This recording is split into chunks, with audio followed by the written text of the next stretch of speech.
screenwriter Stephen Levinson, star Ben Platt, and more, Nick Dodani, songwriters Ben Kosick and Justin Paul, and Amanda Stenberg.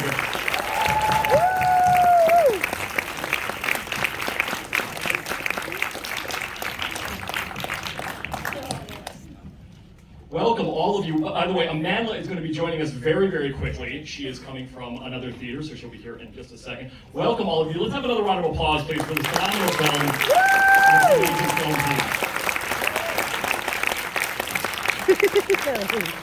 Thank you all for being here. Ben, let's start off. There's so much to talk about. Let's jump right in. In returning to the role that won you a Tony Award, were there new things you discovered about the character of Evan Hansen, or maybe there were things that you wanted to explore more now bringing it to film? I think, oh my goodness.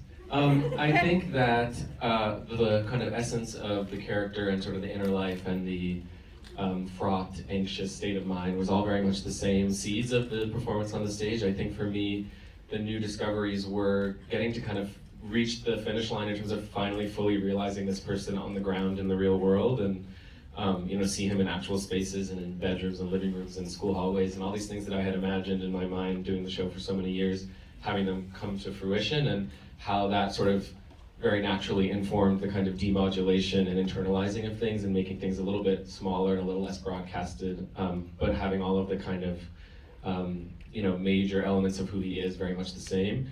And in terms of what I learned about him newly in this, I wish Amanda was here already, but one of my favorite developments in the film is the relationship between Alana and Evan, and I think really understanding that friendship and why that connection is important, and also having Evan be able to, see the things that he's struggling with reflected in someone else who presents so differently, is like a really powerful new, I think, component to him finding himself and finding a new confidence before it all blows up.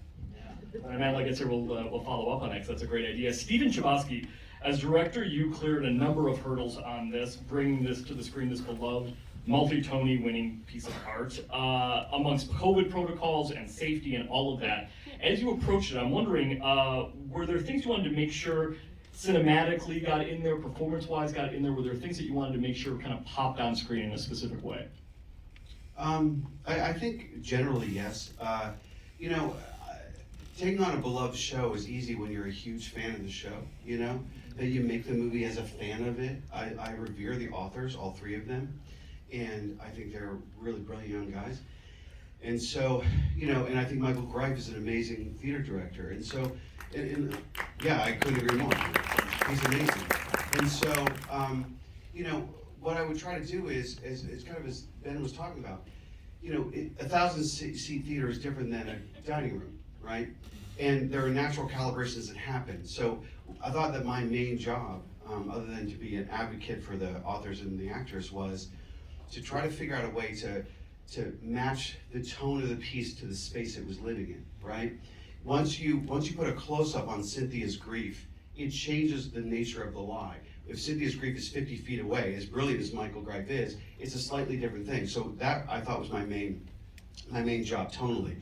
Beyond that, it was really just, I would look at, let's say something like Requiem, not to get too granular, but this is kind of the best example I could think of. Something like Requiem. On the stage, it's three actors in individual spotlights. So they're on the stage, so they're sharing this grief together, but they have these individual moments. So, obviously with Stephen's amazing screenplay, the discussion became, all right, what is Zoe's spotlight in the real world? Well, it's her school, and it's her car, and it's her bedroom. And we started to get that and try to do as much of true adaptation as we could. So I think it was that. And of all the most exciting, I thought the best image in the movie, for whatever it's worth, is when all those tiles happen and become Connor's face, and then you find Danny Pino playing Larry. That was the perfect collaboration, because it's one of those things as director, you go, I just saw these tiles in my head. I was in the shower driving, I couldn't remember. And I came in and we were all there, including Ben, including Justin and Benj, and Stephen, and I said, hey, would it be weird if a bunch of tiles became like Evan's face? And then Stephen saying, that's awesome, not Evan's face, it's Connor's face. And it's like that, those are the kind of discussions that happened, and it led to the movie you all saw. Yeah.